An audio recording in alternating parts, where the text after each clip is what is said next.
저는 제 아버지가 죽어야만 이 지독한 저주가 끝날 줄 알았습니다. 10년이었습니다.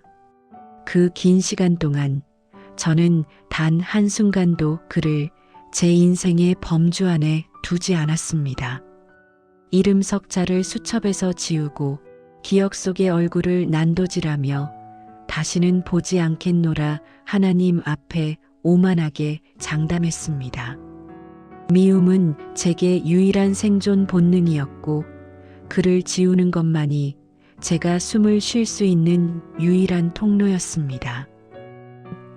하지만 오늘 거울 속에서 저를 비웃고 있는 그 인간의 눈빛을 보았을 때 저는 깨달았습니다.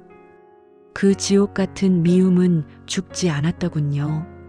오히려 제 안에서 더 크고 검은 괴물이 되어 자라나고 있었습니다. 그리고 이제 그 괴물은 제가 세상에서 가장 사랑하는 내 소중한 딸아이를 집어삼키려 하고 있었습니다. 이것은 성격의 문제가 아닙니다. 이것은 우리 가문을 3대째 짓밟고 뭉개버린 지독한 영적인 저주였습니다. 내 안에는 사랑이라는 씨앗조차 남아있지 않았습니다. 오직 죽이고 싶은 증오와 대물림되는 분노의 찌꺼기뿐이었습니다.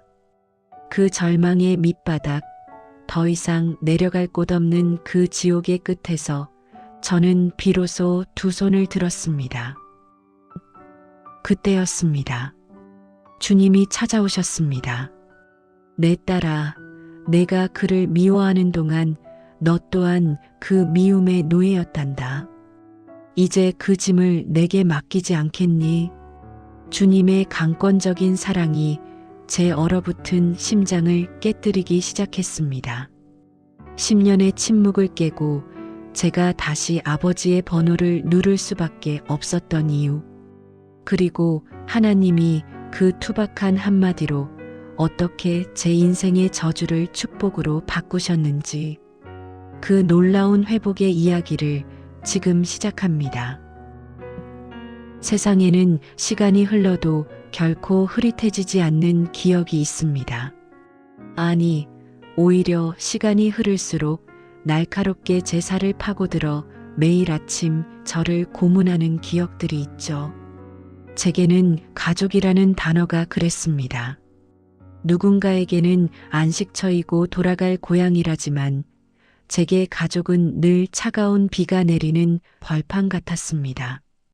특히 아버지라는 이름, 그 세 글자는 제 인생이라는 도서관에서 가장 어두운 서가에 꽂힌 결코 펼쳐보고 싶지 않은 금서였습니다. 10년 전에 그 설 명절을 기억합니다. 거리마다 울려 퍼지던 명절의 흥겨움은 우리 집 대문을 넘지 못했습니다. 집안의 공기는 숨이 막힐 듯 무거웠고 아버지는 술 기운에 취해 평소보다 더 날카로운 칼날을 세우고 있었습니다. 밥상머리에서 시작된 사소한 잔소리는 이내 폭언으로 변했습니다. 식탁이 뒤엎어지고 그릇들이 바닥에 부딪혀 산산조각이 나던 그 소리. 아직도 그 날카로운 파열음이 제 고막을 때리는 것 같습니다. 너 같은 건 내 딸도 아니다. 내 입에 들어가는 쌀 한 톨조차 아깝다. 당장 이 집에서 나가라. 아버지가 던진 그 문장은 제 가슴 한복판에 대모처럼 박혔습니다. 아니, 제 영혼을 관통하는 화살이었습니다. 피 한 방울 섞이지 않은 타임보다 못한 말들. 저는 그날 밤 짐을 쌌습니다. 아니, 사실 짐을 쌀 것도 없었습니다. 제 자존감과 상처받은 마음만 챙긴 채 그 집을 뛰쳐나왔습니다. 그리고 결심했죠. 내 인생에서 당신이라는 존재를 지워버리겠다고. 당신의 장례식 전까지는, 아니 죽어서도 당신을 다시는 보지 않겠노라 스스로와 계약을 맺었습니다. 그렇게 10년을 살았습니다. 저는 악착같이 버텼습니다. 당신 없이도 내가 얼마나 잘 살 수 있는지 증명하고 싶었습니다. 저는 성공한 사회인이 되었고 남들이 부러워할 만한 화목한 가정을 꾸렸습니다. 아버지의 번호를 차단하고 이사한 집 주소도 철저히 비밀로 했습니다. 명절이 되면 남편과 아이를 데리고 멀리 여행을 떠났습니다. 남들이 가족에 대해 물으면 그저 지방에 계신다거나 일찍 돌아가셨다며 거짓말을 하는 게 일상이 되었습니다. 사람들은 제게 참 밝다고 말했습니다. 그늘 하나 없어 보인다고, 어쩜 그렇게 늘 웃느냐고 말하죠. 하지만 저는 알았습니다. 제 마음 깊숙한 곳에는 10년 전 그날에 멈춰버린 차가운 방에서 떨고 있던 어린 소녀가 여전히 웅크리고 있다는 것을요. 미움은 참 지독한 감정입니다. 사랑보다 더 끈질기게 사람을 붙잡아둡니다. 저는 아버지를 잊었다고 믿었지만 사실은 24시간 내내 아버지와 함께 살고 있었습니다. 좋은 옷을 입어도 멋진 차를 타도 문득문득 아버지가 던졌던 그 저주의 말들이 귓가를 맴돌았습니다. 기도를 하려고 무릎을 꿇어도 사랑하라는 하나님의 음성보다는 내가 왜 그래야 하느냐는 분노가 먼저 목구멍까지 차올랐습니다. 미움은 자유를 뺏어가는 가장 잔인한 감옥이었습니다. 제가 지은 그 감옥에 저 스스로를 가둔 채 저는 10년 동안 녹슨 열쇠를 쥐고 문을 걸어 잠그고 있었던 겁니다. 그 견고했던 감옥의 문이 무너진 건 아주 사소한 순간이었습니다. 여느 때와 다름없는 평화로운 오후였습니다. 햇살은 따뜻했고 5살 난 제 딸아이는 거실 한복판에서 장난감을 가지고 놀고 있었습니다. 그러다 아이가 실수로 식탁 위에 우유 컵을 툭 건드리고 말았습니다. 바닥에 산산조각 난 유리 파편과 그 위로 하얗게 번져가는 우유를 본 순간 제 머릿속의 이성이 완전히 끊겨버렸습니다. 평소의 제가 아니었습니다. 저는 아이를 향해 짐승 같은 괴성을 질렀습니다. 조심성 없이 이게 뭐 하는 짓이야? 도대체 누굴 닮아서 이 모양이야? 너 하나 때문에 내 인생이 얼마나 피곤한 줄 알아? 제 입에서 나간 소리는 제 목소리가 아니었습니다. 그것은 10년 전 제가 그토록 증오했던 아버지의 목소리였습니다. 그 특유의 쇳소리 섞인 고함, 상대를 비하하는 잔인한 어투, 그리고 상처를 후벼 파는 눈빛까지. 겁에 질린 딸아이는 울지도 못한 채 몸을 바들바들 떨며 저를 올려다보았습니다. 그 아이의 커다란 눈동자 속에는 공포에 질린 제 어린 시절의 모습이 그대로 투영되어 있었습니다. 저는 정신을 잃은 사람처럼 화장실로 달려갔습니다. 찬물을 틀어 얼굴을 씻고 또 씻었습니다. 그리고 고개를 들어 거울을 본 순간 저는 비명을 지를 뻔했습니다. 거울 속에 비친 제 눈빛, 일그러진 입술, 차갑게 식어버린 표정. 거기에는 제가 그토록 경멸했던 제 아버지의 얼굴이 겹쳐져 있었습니다. 도망쳤다고 생각했는데 10년 동안 연락을 끊으면 다 해결될 줄 알았는데 그 괴물은 제 안에 살고 있었습니다. 미움이라는 양분을 먹으며 무럭무럭 자라 이제는 내가 가장 사랑하는 내 딸아이를 사냥하려 하고 있었던 겁니다. 미움은 상대를 파괴하는 게 아니라 결국 나를 상대와 똑같이 만드는 저주였습니다. 이것이 바로 영적인 대물림, 우리 가문을 대대로 짓밟아온 분노의 사슬이었습니다. 그날 밤 저는 교회로 달려갔습니다. 아무도 없는 캄캄한 본당 마루 바닥에 엎드려 절규했습니다.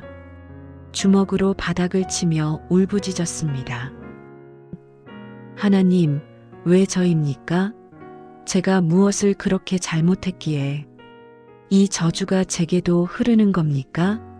저는 피해자였습니다. 평생을 상처 속에 살았는데 왜 제가 또 가해자가 되어야 합니까? 이 지긋지긋한 아버지를 제 몸속에서 도려내 주세요. 한참을 울다 지쳐 정신이 혼미해질 때쯤 마음속 깊은 곳에서 아주 세밀하고 따뜻한 음성이 들려왔습니다. 내 딸아, 용서는 그를 위해서가 아니라 너를 위해서 하는 것이란다. 내가 그를 미워하는 동안 너는 여전히 그가 만든 지옥 속에 살고 있지 않니? 이제 그 사슬을 내게 맡기렴. 내가 너를 대신해 그 미움을 가져가마. 그것은 제가 평생 들어본 적 없는 위로였습니다. 하나님은 저를 꾸짖지 않으셨습니다. 오히려 제 찢어진 마음을 싸매주셨습니다. 저는 제 아이를 위해 그리고 괴물이 되어버린 나 자신을 위해 처음으로 항복했습니다. 주님, 제 힘으로는 할 수 없습니다. 제 안에 사랑이 단 한 방울도 없습니다. 주님의 사랑을 제게 부어주세요. 제가 그 인간을 한 번만 불쌍히 여길 수 있게 해주세요. 다음 날 아침 저는 부어오른 눈을 비비며 핸드폰을 들었습니다. 번호 저장도 되어 있지 않아 수첩 깊숙이 적어두었던 그 번호를 하나하나 누르는데 온몸에 소름이 돋고 손이 떨렸습니다. 통화 버튼을 누르는 순간 심장 소리가 귓가에 천둥처럼 울렸습니다. 뚜루루, 뚜루루. 신호음이 울리는 그 짧은 초가 억겁의 시간처럼 느껴졌습니다. 마침내 달칵 소리와 함께 수화기가 들렸습니다. 여보세요. 예전에 그 위풍당당하던 호랑이 같은 목소리가 아니었습니다. 바람이 숭숭 빠지는 늙고 병든 노인의 가냘픈 목소리. 10년 전 제가 기억하던 그 거대한 공포의 화신은 온데간데 없고 거기에는 죽음을 앞둔 초라한 한 인간이 있었습니다. 아버지, 저예요. 잠시 정적이 흘렀습니다. 너무 긴 정적에 숨이 막힐 것 같던 그때 아버지가 다시 입을 떼셨습니다. 밥은 먹고 다니냐? 그 투박하고도 촌스러운 한마디. 평생 한 번도 제게 미안하다거나 사랑한다고 말한 적 없던 그 투박한 노인이 던진 그 말이 10년 동안 꽁꽁 얼어붙어 있던 제 마음의 빗장을 단숨에 녹여버렸습니다. 아버지는 괴물이 아니었습니다. 그도 누군가에게 사랑을 받는 법을 배운 적 없는 외롭고 상처 많은 한 인간이었을 뿐입니다. 그도 누군가의 상처받은 아들이었고 그 상처를 해결하지 못한 채 제게 대물림했던 가련한 영혼이었습니다. 하나님의 마음으로 아버지를 바라보니 미움 대신 연민이 밀려왔습니다. 용서는 상대방이 예뻐서 하는 것이 아닙니다. 상대방이 사과했기 때문에 하는 것도 아닙니다. 용서는 내 마음속에 자라난 독버섯을 주님의 보혈로 씻어내는 가장 처절한 영적인 결단입니다. 그날 이후 제 거울 속의 표정은 바뀌었습니다. 딸아이를 바라보는 제 눈빛에는 이제 공포 대신 사랑이 담겨 있습니다.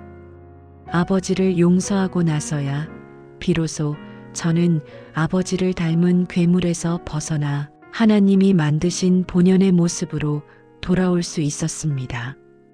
10년의 미움이 녹아내린 자리에 하나님의 평안이 찾아왔습니다. 혹시 당신도 미움이라는 감옥에 갇혀 계신가요? 가족이라는 이름이 당신의 영혼을 갉아먹고 있나요? 기억하십시오. 당신의 고통은 하나님의 손에서 가장 위대한 사명으로 변화될 것입니다. 당신이 먼저 용서를 선택할 때 대물림되던 저주의 사슬은 당신에 대해서 끊어질 것입니다. 당신은 이제 자유로워질 자격이 있습니다. 주님께서 이미 그 감옥의 문을 열어두셨습니다. 오늘 저의 이 부족한 이야기가 누군가에게는 그 무거운 감옥 문을 열고 나오는 열쇠가 되기를 간절히 기도합니다. 주님은 당신을 기다리고 계십니다. 아멘.